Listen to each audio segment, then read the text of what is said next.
जो आपने निकाला है इसको मैं डेथ पैकेज कहना चाहता हूँ। क्या कौन सी सिक्योरिटी आपने कश्मीरी पंडितों को दिया है? कौन सा भाषण आपने, कौन सा राहत आपने कश्मीरी पंडितों को आज तक दिया? 8 साल हो गए आपके हुकूमत में, कभी कश्मीरी पंडितों का आपने सुना है कुछ? आज मैं मोदी जी आपके माध्यम से, आपके मीडियम के माध्यम से मोदी जी को कहना चाहता हूँ, आप आना चाहिए उधर। आप देख लीजिए लाठीचार्ज क्यों होता है, कि कौन सा बंदूक कश्मीरी पंडितों ने उठाया, टीयर गैस के भी टीयर गैस के शल जलाए जाए। क्या हम उग्रवादी थे? क्या हम मिलिटेंट थे? क्या हम ये राक्षस थे? क्या आप लोगों ने हमें और करंट दे दिया बाहर? क्यों? कहाँ करंट दिया? ये करंट दिया है वीरवन बारामूला में गेट पर, वहाँ पर करंट दिया ताकि ये लोग वहाँ बाहर न जाएं। ये कुछ नहीं है। देखो कश्मीरी पंडित अपने जन्मभूमि पे वापस आना चाहते हैं, वो उनका कोई हक छीन नहीं ले सकते। लेकिन जब मोदी जी ने कहा, अब देखो जी सबका साथ सबका विकास, मोदी है तो मुमकिन है। कहाँ है मुमकिन? अगर मोदी जी कहाँ बिठाओगे कश्मीरी पंडितों को? आपने पहले एम्प्लॉय को देखा, वो भी बेचारे अपने क्वार्टर उनका भी नहीं मिले हैं, और जो बेचारे इधर किराए पर रहते हैं उन मुसलमानों के घरों में, क्या उनको खतरा नहीं है? जैसे राहुल भट्ट को मारा, कल को कोई और मारेगा। यहाँ पर पीएचडी के तमाम नेता कहते हैं कि देखिए अगर कश्मीरी पंडित समाज के साथ अब धर्म जोड़ रहे हैं, यानी हिंदू जोड़ रहे हैं, तो मुसलमानों को भी तो हत्या करते हैं। बिल्कुल, पंडितों को चुन के मारा जाता है, क्योंकि कश्मीर पंडित कुछ रह गए हैं। इसलिए मैं चाहता हूँ केंद्र सरकार से, पीएम से जितेंद्र सिंह, अगर आप आओ गए कश्मीर, आप क्यों नहीं गए वहाँ पर? आप कैंपों में क्यों नहीं नजर मारी? राहुल भट्ट की हत्या ने एक बार फिर से 90 के दशक को याद दिलाने का काम किया है, और एक अहम सवाल के साथ शुरू करेंगे। क्या उस हत्या के बाद कश्मीरी पंडित समाज वापस उस कश्मीर में जाएगा जिससे उसकी पहचान थी? नानाजी डैम्बी जी मेरे साथ हैं, इनसे जानने की कोशिश करेंगे जो हालात इस समय उपजे हैं कश्मीर में राहुल भट्ट की हत्या के बाद, क्या सुरक्षित है वापस कश्मीर जाना? क्योंकि जहां पर तमाम कश्मीरी पंडितों को राहुल भट्ट के पिता कह रहे हैं कि आप नौकरी छोड़ दीजिए, वहां पर पीएचडी के तमाम नेता कह रहे हैं कि आप वापस ज़रूर आइए। आपसे मैं जानना चाहूँगी, क्या लगता है इस हत्या के बाद डर का माहौल है समाज में? बिल्कुल बिल्कुल, मैं तहे दिल से आपका शुक्रिया अदा करना चाहता हूँ, आपने कीमती टाइम हमारे लिए निकाला है। और दूसरी बात, जो आज जो फिर से 90 का दौर कश्मीर में फिर से आया है, जो किलिंग का दौर 90 में हम भागे थे, वहाँ से निकाले गए थे।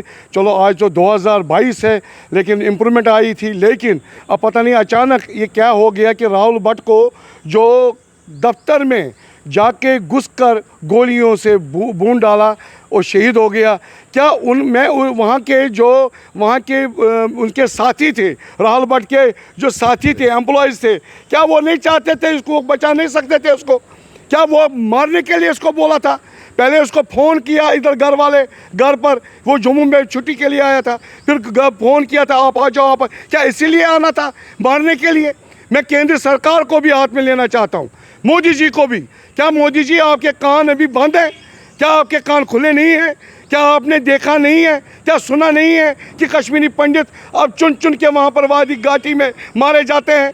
क्या एम्प्लॉय पैकेज जो आपने निकाला है इसको मैं डेथ पैकेज कहना चाहता हूँ। क्या कौन सी सिक्योरिटी आपने कश्मीरी पंडितों को दिया है? कौन सा भाषण आपने, कौन सा राहत आपने कश्मीरी पंडितों को आज तक दिया? 8 साल हो गए आपके हुकूमत में, कभी कश्मीरी पंडितों का आपने सुना है कुछ? आज मैं मोदी जी आपके माध्यम से, आपके मीडियम के माध्यम से मोदी जी को कहना चाहता हूँ, आप आना चाहिए उधर। आप देख लीजिए लाठीचार्ज क्यों होता है, कि कौन सा बंदूक कश्मीरी पंडितों ने उठाया, टीयर गैस के भी टीयर गैस के शल जलाए जाए। क्या हम उग्रवादी थे?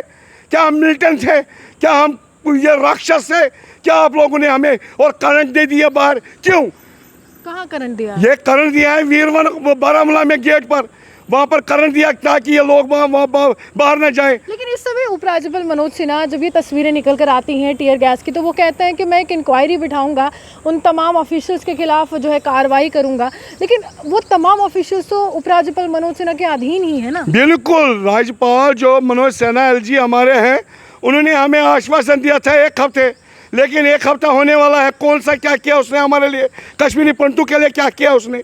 मैं चाहता हूं कि एलजी से हाथ जोड़ के, और ताकि हमारे प्रधानमंत्री जो राजा है, जो हम सबका देखते हैं, और उनको कश्मीरी पंडितों के बारे में सोचना चाहिए।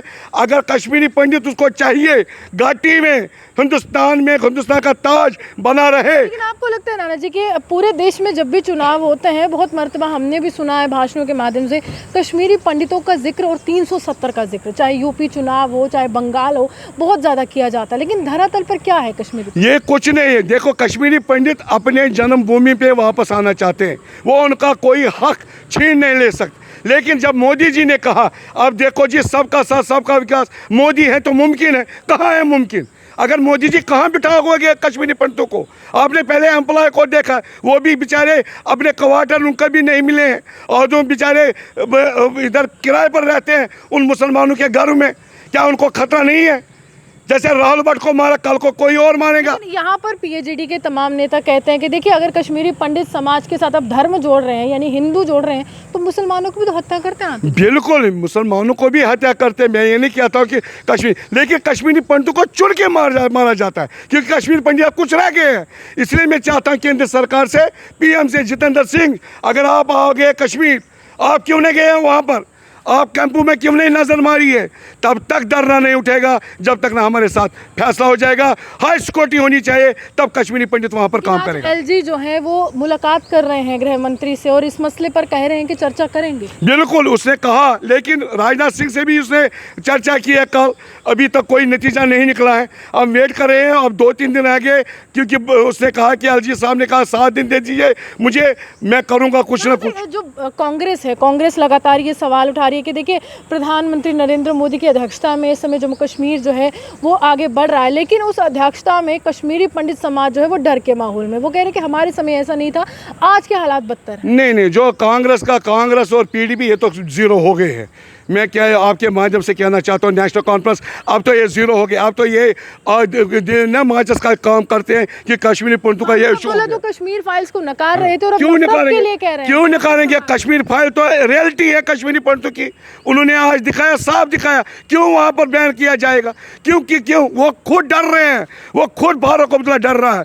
इसे पीडीपी, जिसने महबूबा ने कहा कि कोई हाथ नहीं उठाने वाला होगा जो झंडा, महबूबा को मैं कहना चाहता हूँ, हमने 370 में वो झंडा उठाया। तमाम कश्मीरी पंडित, तमाम कश्मीरी मुसलमानों ने साथ देकर हमने झंडा वहाँ चढ़ाया। लाल चौक में भी झंडा चढ़ाया, शारिका मंदिर में भी झंडा चढ़ाया। ये दिया का, ये जलाने का काम करते हैं, माचिस तीली का काम करते हैं। इनको मैं कहता हूँ कि बैठिए, आप जो करना है वो मोदी जी करेगा। अगर भाजपा पे विश्वास नहीं है, कांग्रेस पर नहीं है, पीडीपी पर नहीं है, तो विकल्प क्या? नहीं, अभी हम विश्वास कर रहे हैं कि मोदी है तो मुमकिन है। अभी भी हम विश्वास करते हैं कि मोदी जी से अब देखना है कि आगे मोदी जी हमारे लिए, कश्मीरी पंडितों के लिए क्या कुछ करने वाले हैं। हम उसी का वेट कर रहे हैं। देखिए, साफ तौर पर प्रधानमंत्री पर विश्वास तो बहुत है, लेकिन एक गुस्सा भी है, और गुस्से की लहर की शुरुआत तब होती है जब राहुल भट्ट की हत्या होती है। टीका जी टपलू से ये सिलसिला जो है वो चल रहा है। उसके बाद अभी हाल ही में कुछ समय पहले हमने दिखाया था कि एक दवा विक्रेता जो है उनकी भी हत्या कर दी है, जो अपनी